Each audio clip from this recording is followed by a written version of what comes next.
Welcome to Rock Docs, a podcast about music documentaries. We have never had any other tagline but that. And I'm David Lizerbram, here with my co-host, Andy Keatts. and we are joined by very special guests, Molly O'Brien and Chris Wade of the And Introducing podcast. Molly, do you want to tell us about And Introducing, which we are a big fan of? I sure do. Hello. Thank you for having us. I feel like this is maybe one of the more synergistic podcast guests we've been on, or podcast guests we are. You know, movies, music, media, about music. It's all good. Introducing is a podcast about words about music. We cover books about musicians, memoirs, autobiographies, biographies. We've done everything from tweet threads to Rolling Stone cover articles with guests who wrote those Rolling Stone cover articles. We do it all and cover all genres. And as I just saw, someone tweeted at us today, we apparently don't sound like assholes. So that I think that would be the sell. Advantage. That's the competitive advantage, is that we strive for that every day, to not sound like assholes. Molly, I've been tearing through your all's back catalog the last few weeks, and I didn't stop to look at like the date that each episode was published. Uh-huh. So I was under the impression for a while that you were just ripping off like 600-page music memoirs every week. I was just like, this. Oh man! I was like, she must know more about music than any person on the planet at this point. I wish. We kept up one every other week for at least the first 2.5 years of the show, something like that, which was wildly impressive. But it helped that for a long time, both of us were much more marginally employed. Yeah. But yeah, that's flattering. I wish I could read at such a lightning speed. Then I feel like we could really, I don't know, we could probably sell some ads on our podcast for the first time. But not to undersell, Molly's reading speed is simply unrivaled. Yes. There you go. So, And Introducing is the podcast. It's fabulous. We're big fans, and we're really thrilled to have Molly and Chris on here to talk about, we should tell what movie we're talking about. Although, if you're listening to the podcast, you've seen the title. But the movie we're talking about is It Might Get Loud from 2009, I think, directed by 2008. Okay, thank you. Fact check. Directed by Davis Guggenheim. And so does one of you, Molly and Chris, want to kind of encapsulate or describe this movie for us in case people haven't seen it or kind of forgot? Chris, you take it. Yeah. Three guitar gods get together for a once-in-a-lifetime trio jam, and on the way we explore their relationship to the instrument, the electric guitar, and their musical history with said instrument. And then we get to listen to them play The Band's The Weight together. Oh my God, spoiler alert. Jeez. The climax of the movie, and you just gave it away. We go straight to the good stuff here. Yeah. Yeah. We maybe should start there, because I got to say, why did they do that? Why did the movie end with that? All right, we should say that it's like not a guitar song. It's not a guitar song. It is not. Really. Okay. You know? Before we totally lose the thread, we should say who the three guitar players are. Oh, yes. The three guitar gods in this movie are Jimmy Page of Led Zeppelin, The Edge of U2, and Jack White of Being Jack White. And so the movie, just to kind of set the scene, it's the early Obama era. Davis Guggenheim has, directed An Inconvenient Truth, Waiting for Superman, I think came out around that time. Am I right? Am I getting the timeline right here? It came out afterwards, which I just realized like an hour ago, and I would have lost a lot of money betting that Waiting for Superman came out before this movie. Okay, so this was but it actually came out. This was a afterwards. palate cleanser between the 2000s era, liberal, whatever you want to call it, dream of directing a movie about education reform and saving the environment. And what do you do in between those things? You bring these three guitar players together in some kind of lame-looking studio for talk about guitar. They film their segments with each of them individually, kind of talking about their history and a lot of like photos and video of them, in their youth. And that's, I'm not really spoiling the beginning, middle, and end because it doesn't really have one. No. All right, so let's go to Molly. So when did you guys selected this movie? When Yes. what's your memory of what's your just living with this movie the last 12 years or whatever? What when did you first see it? What were you thinking about it? Well, I watch it every 2 weeks or so just to rekindle my my love of the electric guitar.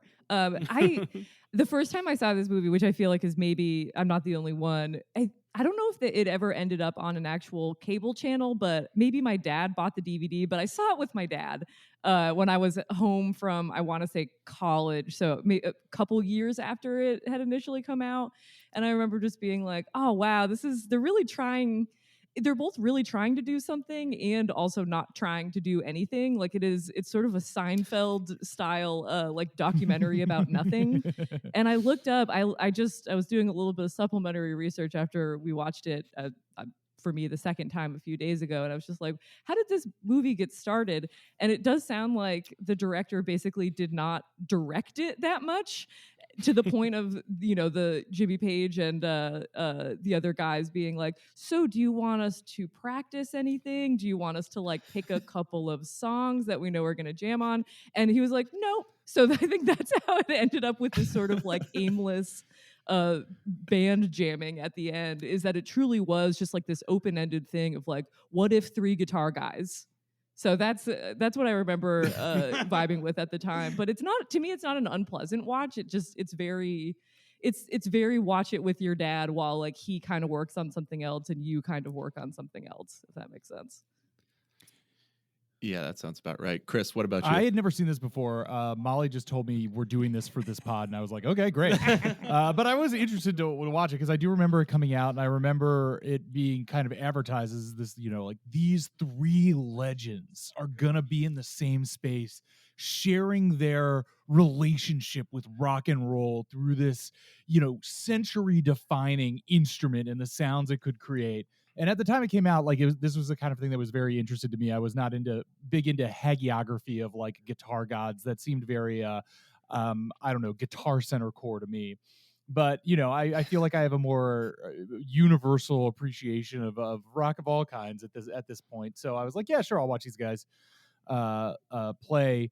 But yeah, as we're kind of tiptoeing around the electric meeting of these three fantastic sets of hands, as Molly says, it's pleasant enough, but it really does have, if that thing about what Molly says about Guggenheim is correct, I guess he was gambling a lot of like, look, we put these three talents in a room, it's going to be pure electric. But as we mentioned at the beginning with the weight, their jam on the weight really seems like it comes from them like awkwardly batting around like, all right, what song do all three of us know the chords of off the top of our head? Yeah. And after like 2 minutes of being like, I kind of don't remember that one. No, I'm not sure. I don't really like. They were like, the weight. Okay, we could do the weight, and then they just like that's the energy of the meeting together. And then the backstories. I mean, we can get into, have, I would say, very different emotional weights to them that I found very funny as they got into their histories with the guitar. But I don't know. I would call this doc slight. Yeah, it's definitely a remember some guys kind of vibe. Well, I think this today is like a podcast episode, like a Spotify original one-off podcast or something. Totally. Like there's no movie here. Yes. There's nothing happening, and they're three guys who are good at the guitar. It's the concept of them getting together isn't the worst idea I've ever heard. It's just not a complete idea. And which makes it odd for like a Davis Guggenheim film that I remember being quite a big deal when it came out. I don't know if I'm misremembering that when I went back through. Yeah, I mean, the reviews were actually pretty lukewarm, but I remember it being a big deal at the time. It was like in that like for the IFC Center set. Yeah, like there were like ads on like TV that you would watch for this documentary coming out. And I think that this was like post Bowling with Columbine, like the aughts had like a mini like commercial documentary boom where it was like, oh, maybe, and also from him, An Inconvenient Truth, which was like, in addition to being an important movie, like a big hit, the possibility that some kind of doc could be like a breakthrough crossover hit. So yeah, I remember like being aware of this coming out, even if I did not seek out any information about it. Yeah, Yeah. I'm I have to say that my memory of this when it came out. First of all, like I'm a guitar nerd. I I guess you probably listeners, you can see that I have a guitar behind me. I feel like I should be holding it and like caressing it as I'm speaking to get the vibe of this movie right. But I mean, I love this stuff. I will watch like a 2-hour YouTube thing where they compare different like fuzz pedals, and like that's entertainment for me. So no Sure. amount of Yes. guitar nerdery is like beyond me. And I'm a big fan of all three of these musicians, at least at the time. Not so into Jack White's, post whatever solo career, but the White Stripes, huge fan. Led Zeppelin, grew up Mhm. on it, and U2. I've seen a lot of U2 shows, and I'm a big U2 fan. And so for me, this was like right in my wheelhouse. And at the time, I loved it. I mean, I'm not gonna like pose and say like I had this critical distance from it at all times. Like when it came out, it was like, just a heater down the middle for me, and I loved it and I watched it several times. And yeah, and now it's just one of those things where you kind of go back and go, doesn't seem like there's a whole lot there. And really, what I would say about it is like Andy and I watch a lot of rock docs. Obviously, we have this podcast, and a lot of times We have to. yeah, we're required to. And a lot of times you'll see in a music documentary, like there'll be a brief clip of some big star, like Bruce Springsteen or something, right? And and he'll just say something generic, and it's not great, whatever. But it's like we managed to get Bruce Springsteen.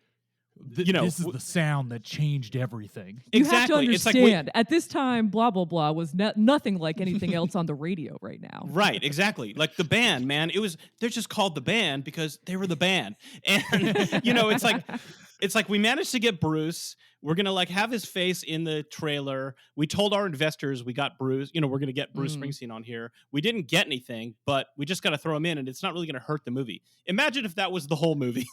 That's really kind of what this is, I guess. So let's I don't know. I feel like we should go through the three stars of this movie and just kind of talk about their kind of roles. So who do you guys want to jump in on first? Can we do Paige first? Yeah, Sure. that's a good call. Just because, Yeah, I think that's I this might be a hot take, but Jimmy Page, cool guy. He seems Okay. pretty chill. Sure. I leaned over He to does Chris seem when we pretty were chill, watching, yeah. and I was like, I'm getting Hobbit vibes. Like he just seems like retired Bilbo Baggins, but without the sort of ring gnawing at him. Like it just seems like he's jamming on his little mandolin, and he's like walking around these places where they used to record. He just seems like a man who's very at peace with himself. I don't know. I got a good vibe from him. I don't feel like I know that much about him, and I feel like he shared the least about himself other than like who he was, what he was interested in like musically as a kid. Yeah. Well, in terms of just like a moment that stands out, him by himself listening to the Rumble and just being excited about it. Playing air guitar is- along it- with Rumble. I will say that the Yeah. most delightful thing in this doc is anytime any of the guys get excited and are playing air guitar along with something they really like that you could sense the true like geeky, like not rock star cool, just like guitar geek nerdery whenever they're like, ooh, listen to this part. They're like doing the little riffs up on the invisible guitar bridge. That was very Yes. delightful to me. Yeah, exactly. He's so delighted when he says like, oh, he amps up the reverb here, and it's going to vibrate out, and then when it comes through, he's like, see, it's exactly like I said. Yeah, and for all three of these, for all three of them, you really do get moments where the personality shines through, where they're excited about it. So that is pretty winning, I would say. And for all three of them, you get great footage of them in their youth, like the first TV footage or whatever each of these guys. And for Jimmy Page, he was like a kid playing, a tween playing guitar on TV, and somehow that film still exists, and they're like he's being interviewed playing skiffle music and talking about like how he is there a future in skiffle. So you really do get a lot of that stuff. I think now this is the time where I need to steer it into the ditch and talk about the fact that, I recently read Bob Spitz's very long and involved book about Led Zeppelin, which is great. I mean, if you guys want to cover that on your show, if you're looking for a Led Twilight Zeppelin of the book, Gods? it's great. No, Twilight of the Gods came out. Yes. Hammer of the Gods is the Hammer of the Gods. the one that came out years ago, and I read that came out probably in the 70s or maybe 80s. Twilight of the Gods, I think. No, Twilight of the Gods is Steve Hyden's book. Who was also on your podcast. Great guy. No, I think it's just called Led Zeppelin. It came out like this year, very recent book. So two things that Jimmy Page says in this movie stood out to me. One is at the beginning, he's talking about a guitar. He goes, well, you have to caress it like a woman. And later in the movie, he says, well, talking about his history, he's like, well, I had a voracious appetite for everything.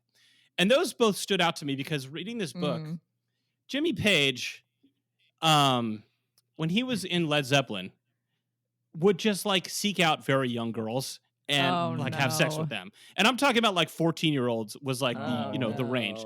And this is I mean, I looked it up to kind of do the math because he wasn't a 17-year-old, first on the road. He was 29, 30 when this was going on. This is a full-scale adult. And I mean, I feel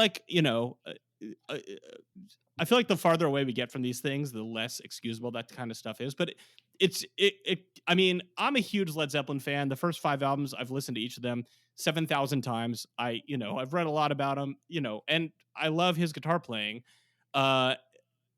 It's just that made that part a little tough hang for me, I have to say. Curdled.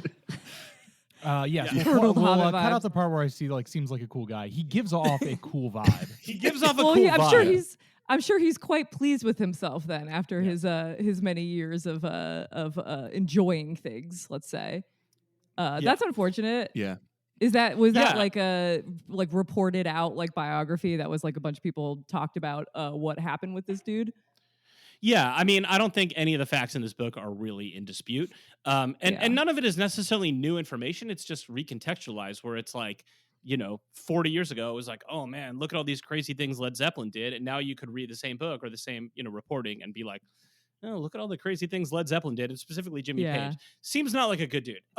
The other two people, in their own way, do seem like probably not bad people. So maybe we move on to that. I mean, if we get to the problematic parts, I mean, Jack White likes to beat people up. We know that. Okay. The Edge, has been divorced 3 times? 4 times? What is it, Molly? Didn't he have to wait for divorce to be legalized in Ireland? I don't think 4 times, but yeah, I was looking into his bio just to be is he the Edge bad actually? And I just Are there any landmines I should be aware of here before I go on this? Right. But he, I guess he had wanted to get divorced from his wife, who I think he had 3 kids with, but divorce wasn't legal in Ireland until 1995, which is something I didn't even realize. That's cool. And I guess they didn't qualify for annulment, so he had to just chill and be married for an extra 5 years. That was I'm not sure. I'm not sure that's a knock on the Edge. Yeah, no, that's a knock on Ireland's rules and dicta. And I think as Molly and I were just going over in current online Twitter parlance, if you phrase it the right way, breaking up with someone, that's abuse. Right, exactly. Yeah, that's true. I feel pretty confident in saying that I have read everything that has ever been written about the Edge, and anyway, I'm putting him in a different category until proven otherwise. I told you I was steering this into the ditch, and I was not lying. Well, while we're talking about just comparing these two guys, my overall takeaway of the narratives of all 3 of them is they give their backstories. I was laughing a bit because it's they go through what brought you to the guitar and what made you into a guitar God, we'll put soul into your guitar playing. And for Jimmy Page, his story is well, I was creatively unfulfilled being a session musician for Muzak, so I went and found something else, and immediately joined Led Zeppelin, and then we were just great. And then Jack White's yeah, I just really like Sun Volt, and needed to find some kind of aesthetic to launder me just doing Sun Volt songs. Sunhouse. Electric guitar. Sunhouse. Sunhouse. Yeah. Yeah. Sunhouse. Sorry. That would have been cool too. Guitar. Right.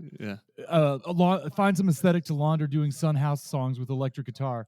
And then the Edge is like, yeah, it was the 70s and my beautiful country and everything I knew and loved was getting blown up every day in the Troubles.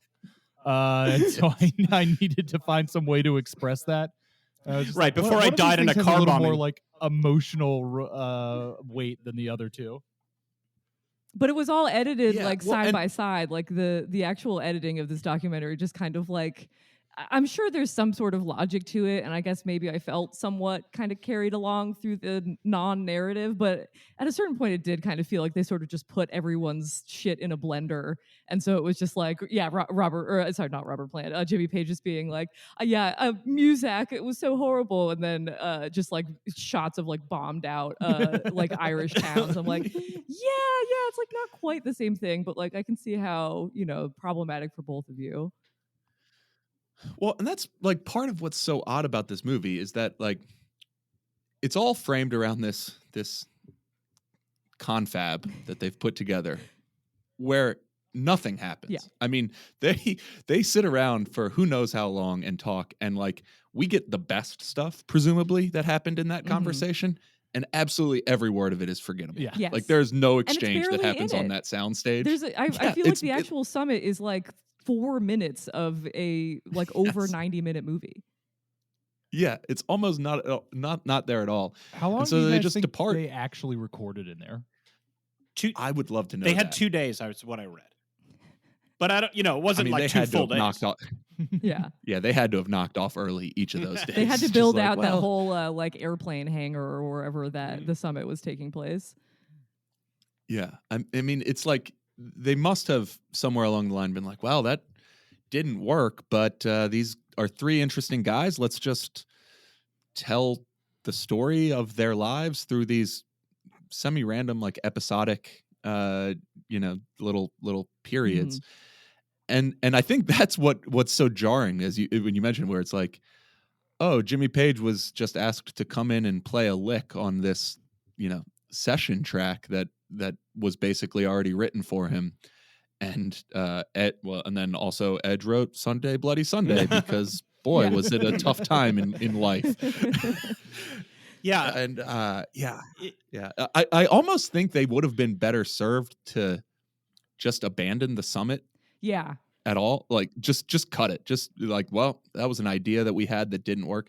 Especially because, and I'm working backwards here, but like the first 12 minutes of the movie are like, you begin with Jack White making a guitar and being incredibly pleased with himself for his ingenuity. I actually like that. That's actually something that I was like, okay, I can watch this. I can watch Jack White make like a simple guitar out of junkyard parts and be like, see how simple this instrument is and how much you can create from it. Like thematically, I'm like, okay, this is a good start. Let's see where this goes. And that for me is like the high part of the movie. I have to say, though, he builds a 1-string guitar out of junkyard parts, and it's kind of like, look, all you need is a nail and a hammer and a scrap of wood and a wire, and you can make a guitar. And then he plugs it into $5,000 worth of vintage amplifiers. And I'm like, well, maybe that's the problem. Exactly. Who says you need to? His line is, who says you need to pay money or buy a guitar? And I'm like, well, let's see you build that amplifier out of junkyard parts. Yeah. And then they all hop into limos heading to the like boxers going to a fight or something. And they're even asked like, well, what do you think's going to happen? And it's like, well, we'll talk about what do you mean what's going to happen? We're going to talk about the instrument, the guitar. It'll be a lot like other conversations you've heard. What do you Yeah. What is the premise of this conversation? Jack White says, well, I don't know, probably a fist fight. And obviously he's joking, but I was like, what would happen if he punched Jimmy Page in the face at the summit? Like, probably what deserved. That's a film. Yeah. What if he just like woke up on the wrong side of the bed that day and was just like, you know what? I'm going to start some drama. That would be a movie. All right. I have a pitch just like as we're talking about this to make the summit part a million times better. Just frame it around them trading off playing each other's parts. Rather than like a few times they'll do like a song, they all like try to play over it, and like three guys playing the same riff at the same time. But if you did like, all right, here's the Edge being like, here's the beginning of With or Without You. Now Jack White, how would you play that? And like show like Jack being like, that would be my version, and Page being like, all right, here's how I would do that. Like and pass around the same thing rather than all just being like, here's us all playing the same 3-chord riff at the same time. I don't know. There's something that you could do with that, but they were apparently like, it's just going to be so electric when we get those guys in there. It's going to be like a nuclear reactor. We all we need to do is stand back. Just turn the cameras on and walk away, man. No, you're totally right. And because especially like they don't even do like guitar god shit in there. It's not even like there's not much of a plot here, but like look at these, just focus on what they actually do when their instruments in their hands. When what they do is also quite mundane. I would say this is I was just gonna say, like, I've played in a bunch of bands, and this is like what it is like when you just are like, hey man, let's go to your garage and jam, and you get together and nobody knows the same songs and you're not on the same vibe and like you're too sober, whatever. And it's that if you want to know what that is actually like, you got it. This is it, captured on film. Yep. I do think all of the most interesting parts of the movie are what they are doing by themselves. Like, for example, when the Edge is playing the unaugmented riff, when it's literally just like 2 chords and it's the most boring thing in the world. And he's like, and he knows it. And he was like kind of joking about it. He's like, yeah, what if I played this riff and was like, hey guys, check this out. And it was literally just like two chords over and over. But then he puts all his effects on it, which seem...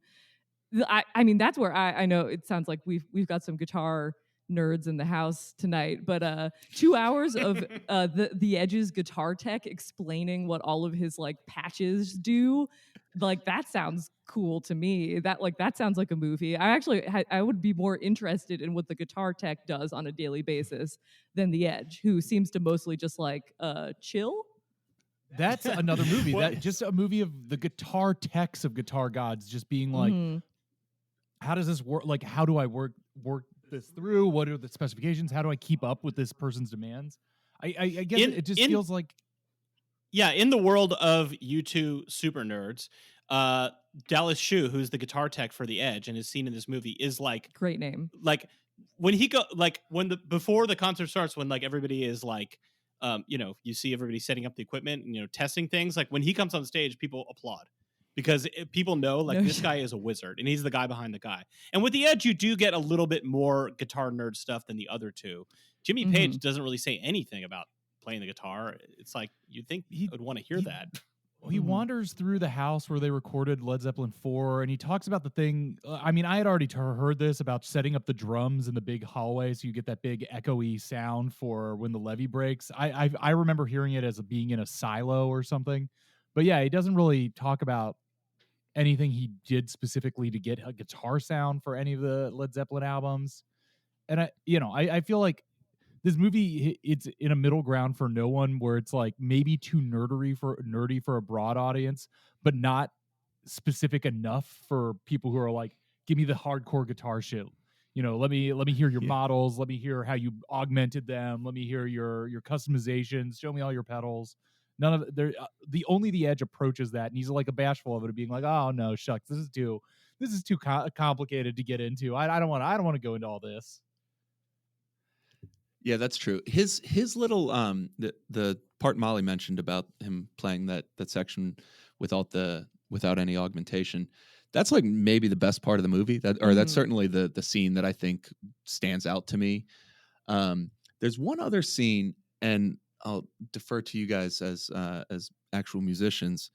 I can't remember what they're playing, but Edge is showing Jimmy Page how to play it, and he's very pleased that Jimmy Page picks it up, and they finish. And then I think Jimmy Page like questions him whether he has it right. He's like, "Are you sure about that C?" and it's like it's a U2 song. He's like, "Are you sure that's how the song goes?" And like, I would love a lot of that. Like I think you would get a lot of that in the version of the movie that you mentioned, Chris, where they go at each other's songs and take turns at it, and they have some debates about the best way to get whatever the heart of the song is.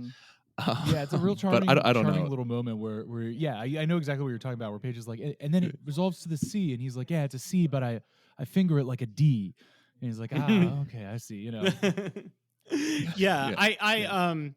you know, again, having watched a lot of these types of movies, one thing that often happens is like, you know, in a 2 hour, whatever, 90-minute music documentary, you'll see like this little, you know, they found some clips or some footage, and you'll see just for like 30 seconds, you know, the footage from when they were recording some classic album or when two musicians were hanging out together. And Andy and I will be like, let's see that. Like, give me 8 hours Get Back style of like Bob Dylan and George Harrison hanging out, right? This is like the opposite of that. Like, Yeah. we got all these three together. Give me less of that. Yeah, right. Somehow it's the opposite Yeah. of every other rock doc we've covered on the show. I would That's say so the funny. person of the three who like works the hardest to make it interesting and to make it a thing is Jack White. Like, he's Yep. doing bits all the time, and you know, being the most Jack White you could ever be. And it, you know, it's a little cringy at times, but I also feel like, you know, he's trying to make a movie. Like, there's scenes where, and apparently he just showed up with this kid. There's this 9-year-old dressed exactly like Jack White. He refers to him as Jack, and says he's going to teach him how to play guitar, but really they just kind of kick the guitar. and you know, apparently, like, because Davis Guggenheim didn't give them any direction, Jack was just like, screw it, I'm just gonna like do some stuff. And so yeah, so he's hanging out with this kid who's again dressed identical to him, and he's doing this, you know, he makes up a song on the spot, this kind of like bluesy generic White Stripesy sounding song, records it on a reel to reel, and takes it and just hands it to the director like, here you go, that's the song. Like, he's doing a lot of stuff Mhm. that you know, in watching the movie now, I come to appreciate it and feel like you know, hey man, he's trying to put on a show. The other two are maybe just so Yeah. old and rich that they don't care at this point. Well, I think Jack White, it does show that he has like a kind of more natural frontman style, like sense of showmanship than like, certainly, I mean, at least Paige shows up somewhat in costume. You know, he's got like those frilly like British 60s sleeves poking out. The Edge, like, love the Edge, love his guitar playing. Not a very natural like showman, it doesn't seem. He like all his outfits, even when he's like on stage at stadium shows for U2 concerts, are like, looks like you bought them right off the rack at like an Aeropostale in like 2008. But like, yeah, White is like, no, I am the frontman of a band, and I am here to put on a show, and I need to deliver something that has some kind of concept and delivery and performance to it at pretty much every part, even when they're just like, you know, interviewing him in whatever like weird old like rickety set like rundown country house they interview him in. Yeah. Yeah, I think I think this put me more on, like, I have a better view of Jack White after watching this movie for the second time than I did before. I think I was maybe a little bit more dismissive of him and his whole thing. But he's a total showman. And I think he's making, even when he said, you know, what the White Stripes was and how the kind of gimmicks, the visual gimmicks and the gimmick of him, you know, pretending his ex-wife is his sister. Like, that's all sort of cover for what he was actually trying to do, which was to, you know, sell like bluesy garage rock to people. Like, this to me seems just like another version of that. He's playing a character of like an epic guitar guy with his, like, you know, creating his own mythology, literally, especially like making his own guitar, like recording on the reel to reel, like wearing that hat, like he's wearing that whole outfit. Like, they all have their style, but yeah, his like he's like the hat guy. I think there's like that the concept of like, if you're in a group of dudes, like only one of you can wear a hat, and he took that role. Yes. Well, this is, yeah, I mean, there's definitely like a cool dudes hanging of premise to this whole Yeah. film. And I guess one thing I was thinking is like, I don't know that left to my own devices, I would pick these three guys. They're not especially like each other. Their music isn't especially reminiscent of one another.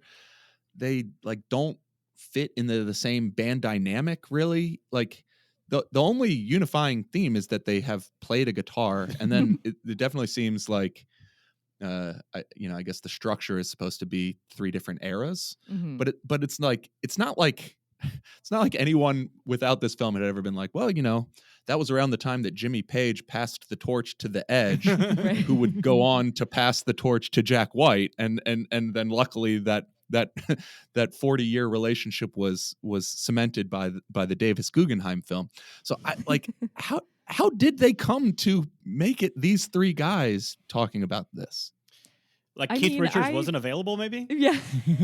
Right. Well, that's what I was going to say. Like, I looked up an old interview with Davis Guggenheim, who I keep thinking in my mind is Jefferson Davis, which, like, it takes a second for me to be like, oh no, it's like a different. The president of the name. Confederacy? Yeah, Okay. you know that guy. Sure. But I think I can't remember. It might have been like a Collider article. This is littered. It turns out everything written in 2009 for the internet is like kind of a half broken link at this point. Like the internet's really littered with like the peak blog era like reviews and interviews and shit. Anyway, he says that he picked those 3 partially because like they are lucid, like they are like 3 guys who have like kind of held it together over the years enough to have coherent conversations. But I actually think that might be a mistake in some ways because none of them are very chaotic. Like they're all very centered and like know exactly what they need to say about themselves and how to maintain their own images. Versus if you had gotten to Keith Richards, you would have probably had something way more off the rails because I don't know how many of his marbles he has left at this point or how many he's willing to display. Keith Richards would have told somebody that something sucked. Yeah. He would have been like, that song is shit. He might have gotten in a fist fight with Jack White. Keith Richards got in a fist fight with Chuck Berry, famously while making a rock doc. So, so hail rock and roll. So, check that one out. Maybe Andy, we put that down for a future episode. All right. I mean, Jimmy Page did a terrifying amount of cocaine in the 70s. I mean, it's really shocking. But somehow he is somewhat lucid. Maybe if they got him back on the stuff, that he would have been a better interview. I don't know.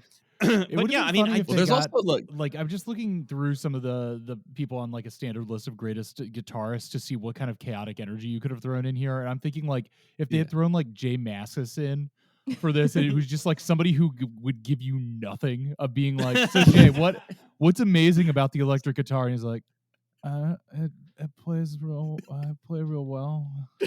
I like the sound it makes. Like whole talking head segments that were just him being like, yeah. the whole like thing. Jimmy Page, like him just blasting off rips, and Jimmy Page being like, "Oh, so how you put that one together with the transitions?" He's like, I don't know. I don't remember. Yeah, it's definitely a product of its era. I mean, you couldn't make this now, not just because like people's past would be dredged up, but like there's nobody there's nobody out there now who fills that role. Who's a guitar player who's that well known. Like there's people, I mean, Taylor Swift plays the guitar, but she's not known to be a guitar player like that. Saint Vincent. Saint Vincent, sure. Would slot in the Jack White slot. Yeah, and that would be killer. I would love that. I thought you were going to say Post Malone. That's kind of cool. Saint Vincent Honestly, and Posty. Throw in, yeah. It might get louder. Let's do it again. Yeah. But I mean, I'm just kind of running down the list. Like Eddie Van Halen, really great guitar player, but could not speak. I mean, just in interviews, just really inarticulate. He spoke through his guitar. Tony Iommi, just not really a guy who could talk. And I mean, they have to be recognizable names. Like right. I mean, it's the guy from Led Zeppelin, the guy from U2, and the guy from the White Stripes. Like you can't. First of all, it was all going to be white guys. I mean, that's just what it is. And I mean, I guess Slash, he's not really that much of a talker either. To get somebody that recognizable that can also somewhat hold the camera I mean, these might have been the best 3 options. I don't think I know what Slash's voice actually sounds like. Slash if you is talk way to him about into snakes, he'll get into it. Yeah, so he's super into dinosaurs. I'm not making this up. And he reads He's a big paleontology lizards journals and is like, this is not a bit. Like if somebody interviews him and asks him about dinosaurs, he will be like, well, 6 months ago in Montana, they made a new discovery. And we actually think Tyrannosaurus Rex may have been several different species. You could tell because of the leg bone, blah, blah, blah. I mean, he really knows his stuff. When he talks about music, it's somehow he clocks out. So anyway, There you go. Yeah, I mean, again, it's really is a product of a time when it's like this, late boomer nostalgia, and also the idea to flatter people who are into that kind of stuff, including me at the time, that like it's not over. I mean, here's the new guy, Jack White. He's like 28 or whatever at the time, and he's out there doing this too, rocking just as hard as these guys. And there's going to be, in a few years, there's going to be the next guy who's going to be the new Jack White, and Jack's going to be passing the torch. And again, it just kind of didn't really happen, like just the way music evolved.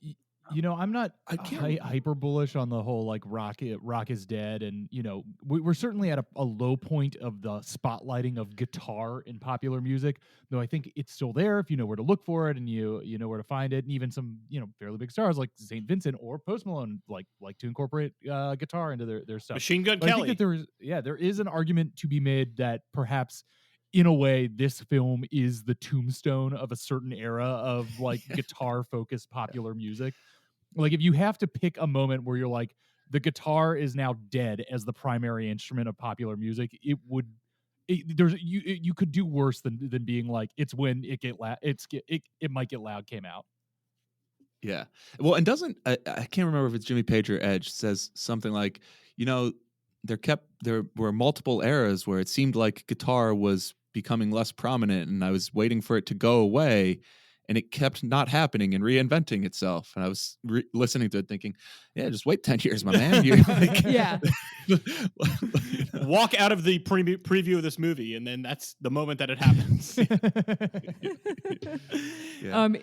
of the press that I read that they were doing at the time when they were promoting it, both, I think, two of the three guys were asked about Guitar Hero, which I think came out, that was like right around that time, maybe a few years before the movie came out. And I feel like that is like, the idea of asking guitar gods like what they think of Guitar Hero. And I think both of them were a little bit not dismissive, but just kind of like, oh man, I wish they would pick up the real thing.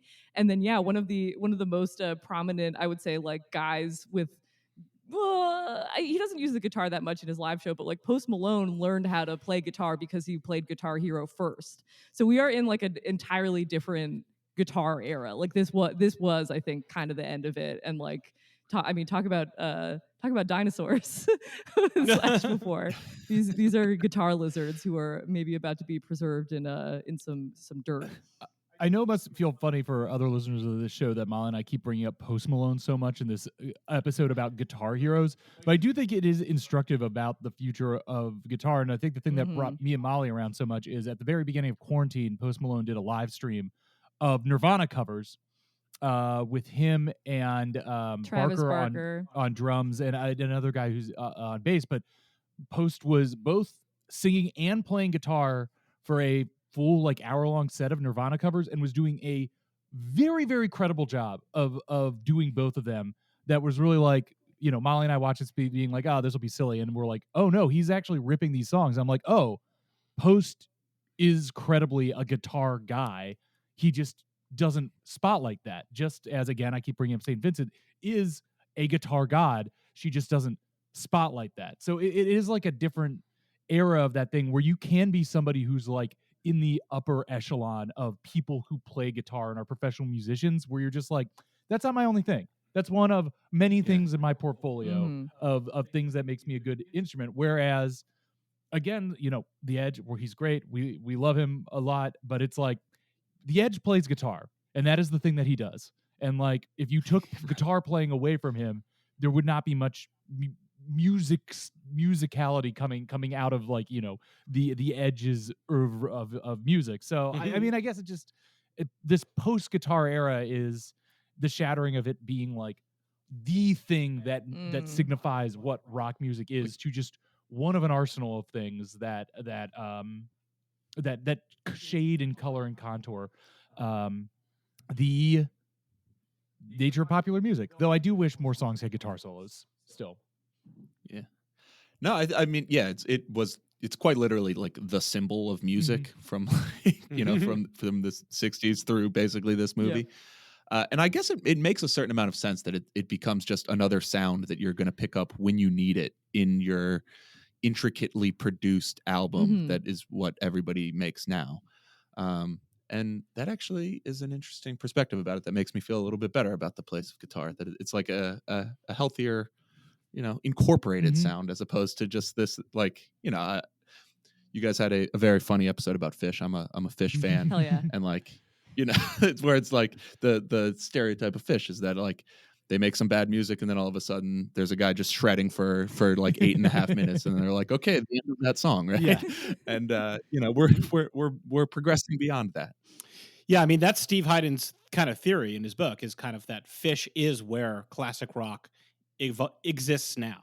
Like if you're looking for that kind of vibe of classic rock where, it's guitar based, those, drums based guitar, but like a lot of guitar solos and that kind of sensibility of like 70s rock, Fish is it.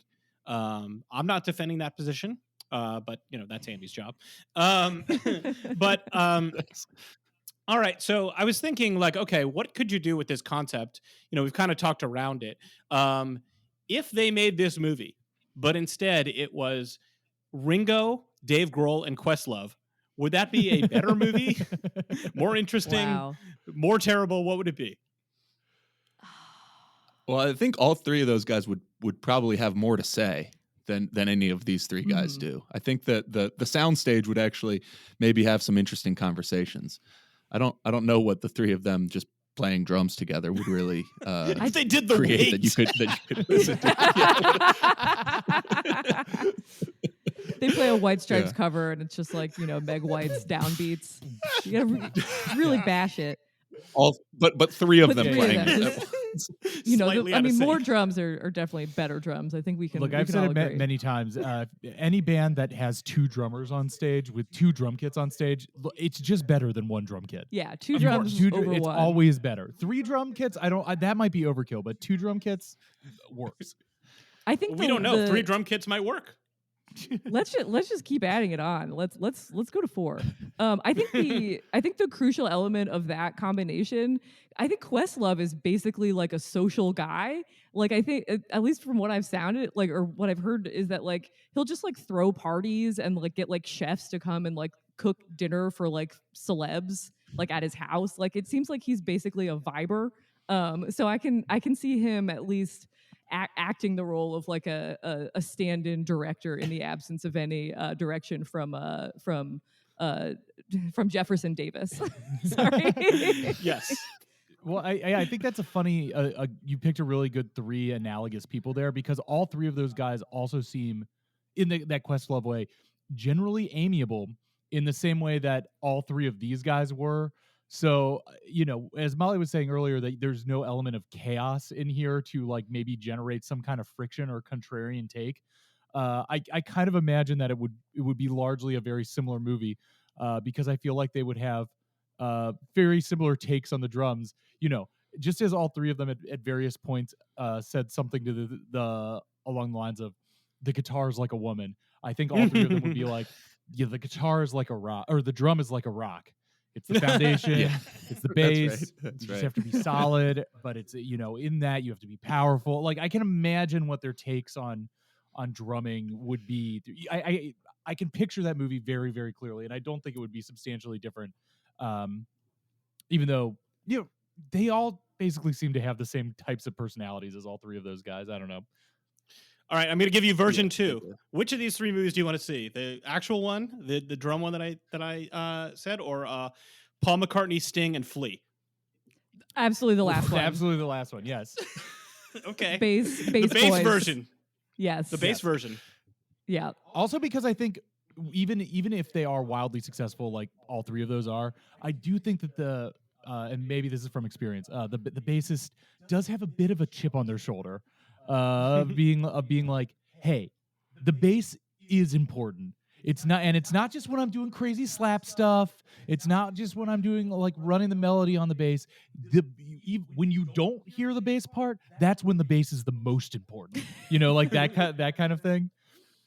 Yeah. Oh man. It would have. And then as again going back to Molly, I feel like Flea is the wild card there that adds some point of friction to put the more staid Sir Paul and Sting. Yeah, definitely Flea kicks it up a notch. He brings in some chaos there. Well, in another universe, maybe Davis Guggenheim would have, done us all a service by giving, make this a trilogy. Makes a trilogy. Trilogy. Exactly. Shit. Yeah. But I I got guess too they're all busy with still charter around. Which schools. instead That's of that, horrible. Instead of that, you know what? Do you know what Davis Guggenheim is doing? Did anybody look this up? No. He did a Malala movie, He which I don't know did how that. that was Malala received. I talking don't about the remember that guitar, dropping. singing the weight is a little weird. He did a whole series video package for Biden's Democratic convention, apparently including Yes, he an makes, like, unlikely those- friendship: Joe Biden and John McCain. Oh my god! Thank you, Jonathan Guggenheim. That is correct. Or Davis Guggenheim. Yeah, he made those Jonathan Davis. movies that Jonathan Davis I guess See, they now play I'm during doing the it. convention. He might be the most lib director we have currently living. Oh yeah. Yes, I think he is. He Yeah. bleeds blue. I didn't see it, but isn't that Waiting for Superman thing like a veiled info doc, basically trying to sell the idea of charter schools? Correct. Yeah, that is what that movie Okay. is. I'm not sure it's held up well.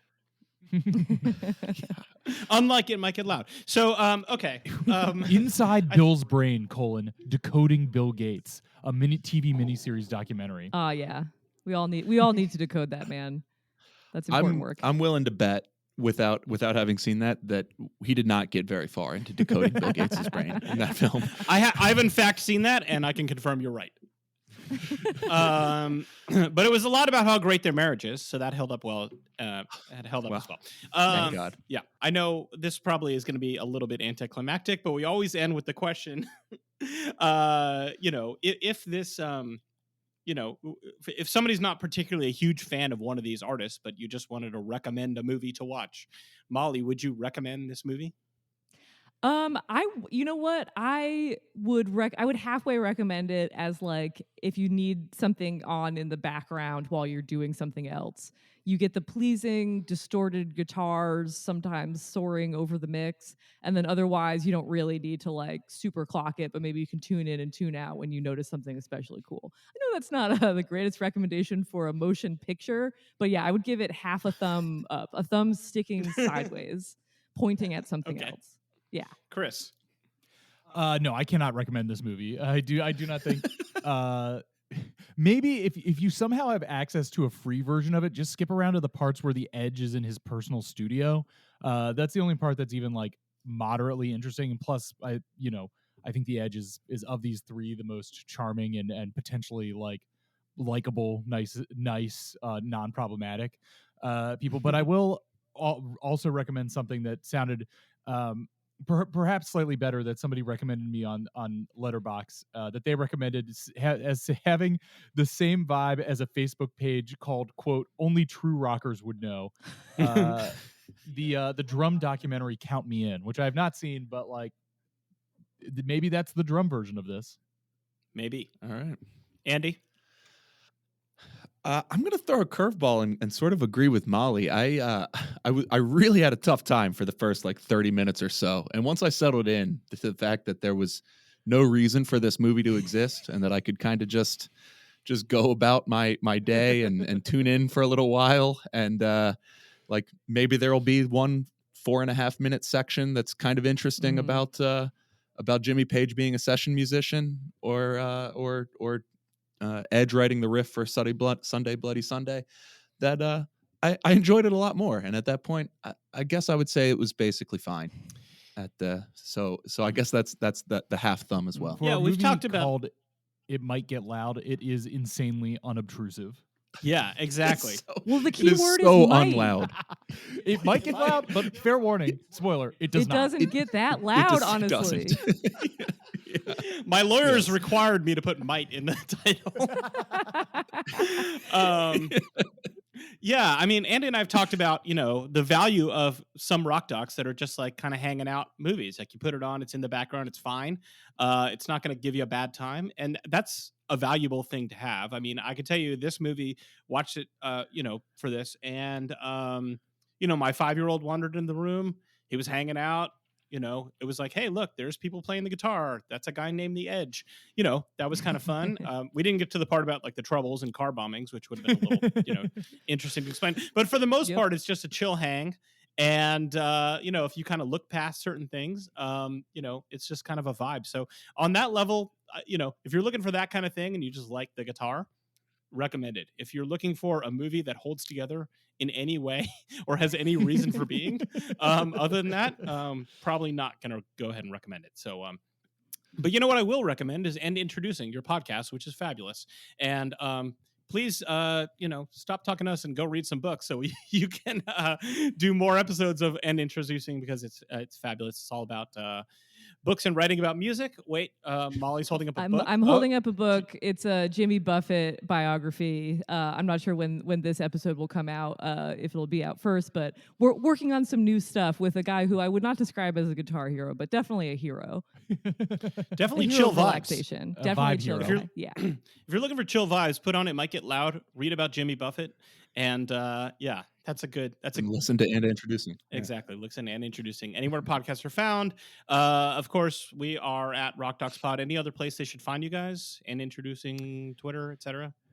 We're at &intropod on Twitter. We're not posting there too much, but if you do want to get in touch with us, if you add us there or DM us there, we will see it. Yeah. So that's a pretty good way to just hit us up if you want to get in touch at &intropod. Awesome. Well, Molly and Chris, thank you guys so much for doing this. It was great. And that was Rock Docs.